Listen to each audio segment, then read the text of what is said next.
and welcome to the Open Book channel. My name is Oli Ander, your designated open book, and this is where I share my journey as an author, talk about the craft of writing, the business of being a content creator, and occasionally review really good books. This video is the second part in a discussion I wanted to have about a small disagreement I had with another Canadian creator on Threads. I went over my half of the conversation in my last video if you're interested, but for this we will mostly be focusing on the language used in one of the other creators' replies, and how I feel as though the sentiments of community expressed are dangerous in that it inhibits healthy discourse and creates shields for those with any ill intent. For the record, I am speaking to the rhetoric of the language used, extrapolating on it as a means to further discussion on how safe spaces can be used to harbor malignants. This is not an accusation targeted at the individual who wrote them. I am merely speaking on how this mentality lends to use by bad actors and is quite present in those online encroaching on creative spaces who want to use Gen AI without criticism. For the record, again, I guess, 2 records and counting on this one, I don't inherently condemn AI use. I think it can be a tool for creation, but should not replace the act of creation itself. There are acceptable use cases. This video essay's stance is predicated on a use of Gen AI with no good excuse, facilitating my distrust on where that type of individual would decide to draw their line after having already crossed one already. For context of how this conversation came about, I made a quote thread expressing displeasure at having gone to a creator's website whom I'd intended to reach out to for collab and seeing AI images, and then going further to question, with that presentation, how I could be expected to trust their use of AI in the production of the rest of their content, being writing and podcasts. I redacted my thread because I had been reactionary and it was untactful to quote them directly. They replied saying they're forthright with their use of AI, and although I don't agree with the use of it at all in their space, I respect that I was not in a position to speculate on their credibility at that time, which was a highly civil back and forth in my opinion. It was the use of the individual as a case study that was the issue here, as I believe the actual core of my reaction is valid. If someone, anyone, is seen using AI for creation,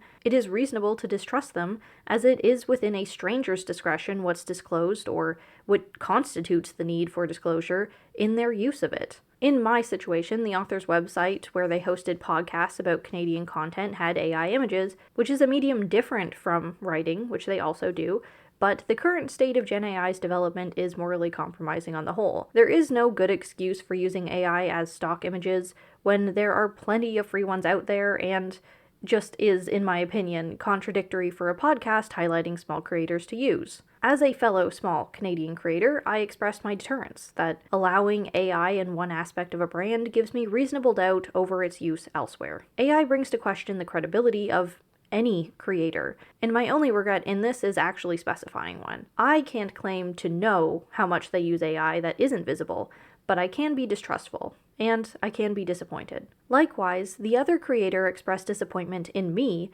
assuming that my reaction was a ploy for status or clout. In my last video, I discussed the culture of clout we're in now, and that I think that they were justified in assuming that of me, as I am speculating on the trustworthiness of Gen AI users. But I also think the language used in their response deserves a closer look than the misguided assumption that anything anyone says nowadays is part of some more elaborate grab for social power, because that's honestly fair, but it is also too easy a dismissal. Clout farming is not a totally wrong assumption to make in this climate, but it is unfortunately a mentality that facilitates a lack of accountability.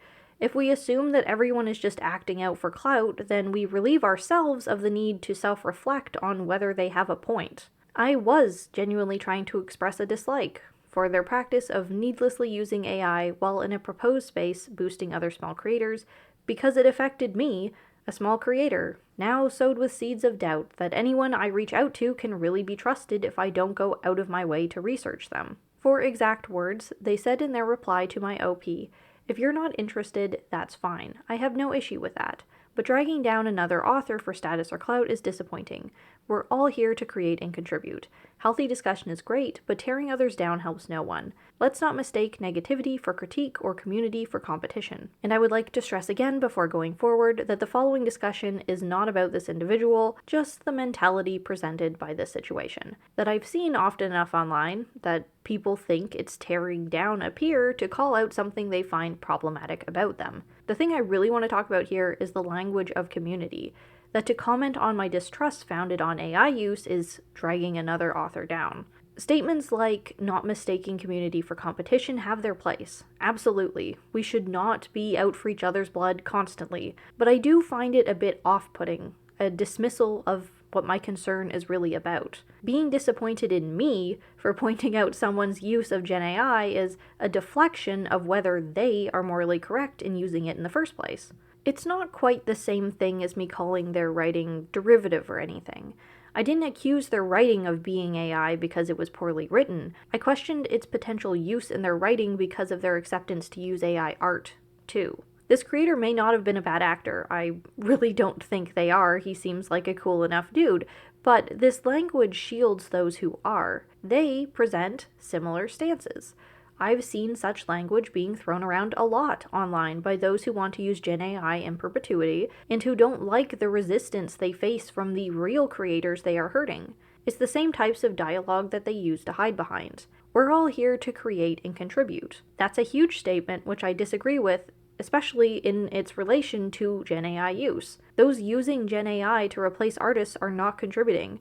Those claiming to be writers that self-publish books through ChatGPT are not creating. First, AI users use the language of democratizing art to justify occupying a space they didn't earn. But now that we've accepted AI is here to stay, it's shifting. I mentioned in my last video on this that I think there's a proximity bias in what you're allowed to say online about others, and it becomes malignant in cases of AI users taking offense to getting called out, so long as we are expected to be equated as peers in being small creators and to always treat our peers tactfully. The thing about the situation that I was commenting on, though I redacted my threads because I wasn't commenting on the creator's actual writing, I feel as though it's still perfectly reasonable to question how safe my work would have been if I reached out to collaborate on their podcast. Gen AI doesn't exist without the theft of all of the individual creators used to train it, so using it anywhere is an inherent alignment. It shows a lack of respect for intellectual property. My statements were not an accusation so much as a distrust that I have. When seeing that someone thinks Gen AI use is okay in some capacity, I cannot give them the benefit of the doubt that other things that can be offloaded to AI aren't being utilized in the ways that I can't see. Quite seriously, in the comments below, tell me how you would feel in the same situation. You're a small writer and you want to reach out to a podcast to promote your work, but the podcast prominently presents Gen AI imagery in their branding. How does that make you feel? Do you think that they value you as a small creator? Because then there's the question, why would they, if they don't value artists enough not to use Gen AI branding? With AI content farms being a thing now, even if someone is genuinely making a podcast with their own voice, I'd be naive to assume that they've actually engaged with my work. With everything being offloaded to AI now, I'm skeptical. The people I collaborate with are probably just running my writing through AI to get the gist so that they can be informed when they interact with me.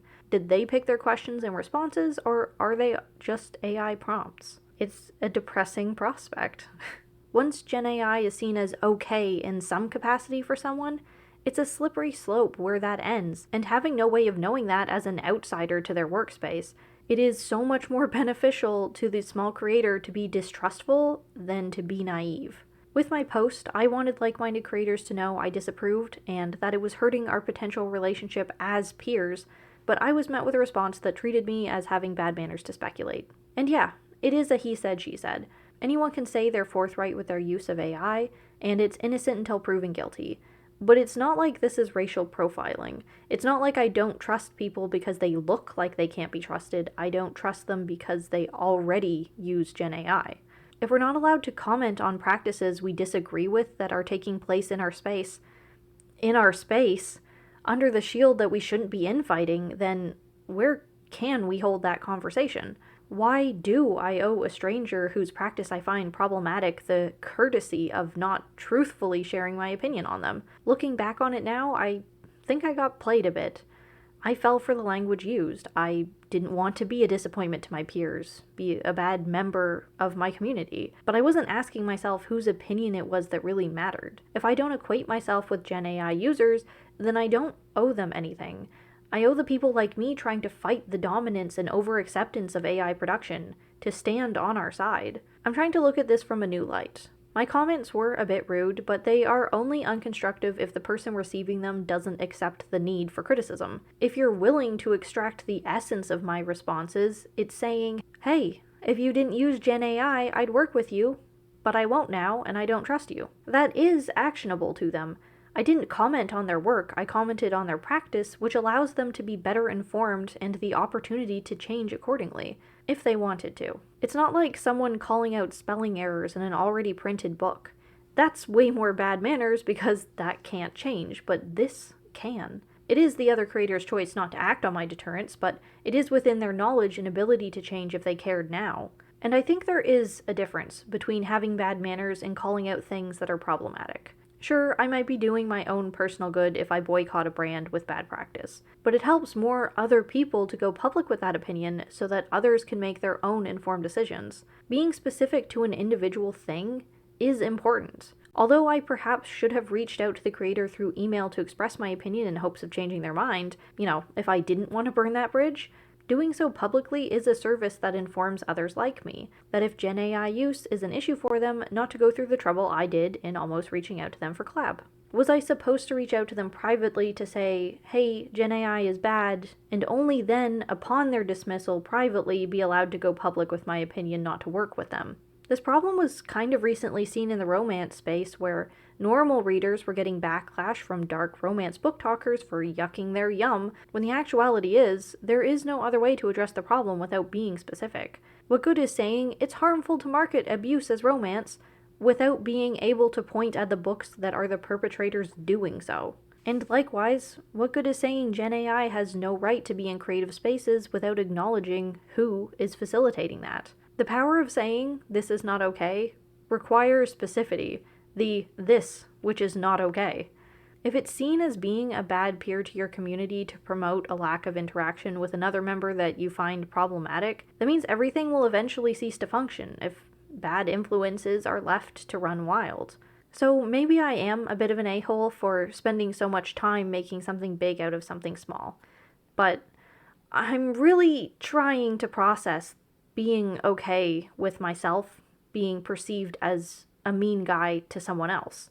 I've got issues with confrontation. I am fast to feel like a bad girl and go put myself in a corner rather than gauge the validity of someone else's opinion against my own or my moral compass. But this is not the time to be like that anymore. Look at the world we're in 2025. We all need to speak our truth against the harm that we see or we're enabling it to continue. I'm sorry that I spent so long on this, that it all prompted from one stupid reply, but I don't know how else to describe how off the vibe is feeling around here. If we're all expected to just move on and not interact with something we don't like, then how are practices ever supposed to get better? If I criticize the use of Gen AI, I can't humor their disappointment in my stance against them. It's nothing but malignant optimism to think that we can only ever promote one another in a creative field when some parties are working to devalue the space altogether. Community is a tricky thing to navigate, but I don't think it should ever be a shield for criticism. Negativity does have value, more than people are willing to accept, because it's always easier to dismiss it as someone else behaving poorly that they even mentioned it. Why did I make this video? To justify some stupid comment I made on Threads that someone thought I was BM for? Yes, but no. I said all of this for my peers, my actual peers. Whether it's standing up for politics or calling out a brand's practice, there will always be people that think it isn't tactful to speak to an individual or will use language to make it seem like you're in the wrong, but your opinion is your opinion. Be honest and true to yourself. Don't compromise out of fear of the rejection of people who are not even there for you, so why should you be obligated to them? I'd like to conclude this video reiterating that this is not a reflection on or a response to any one individual, but to the larger conglomerate of those online who use the guise of community to relieve their need for criticism. It's beneficial to bad actors to equate themselves to your peers because it distracts from whatever they're being criticized for as you breaching some unsigned peace agreement. There's a big difference between putting someone down out of some sense of competition while in a shared space and speaking on practices you don't agree with being in that shared space. There is value in saying, I don't like something because blank, because otherwise we're living in a vacuum that wants to pretend that whatever it is is acceptable, even preferable sometimes. Remember that being told not to interact with something you don't like isn't a measure of tactfulness, it's being asked to turn a blind eye. As always, thank you so much for watching. If you want to support me or my channel, there will be links to my socials in the description below, and I'll see you in the next video. Bye.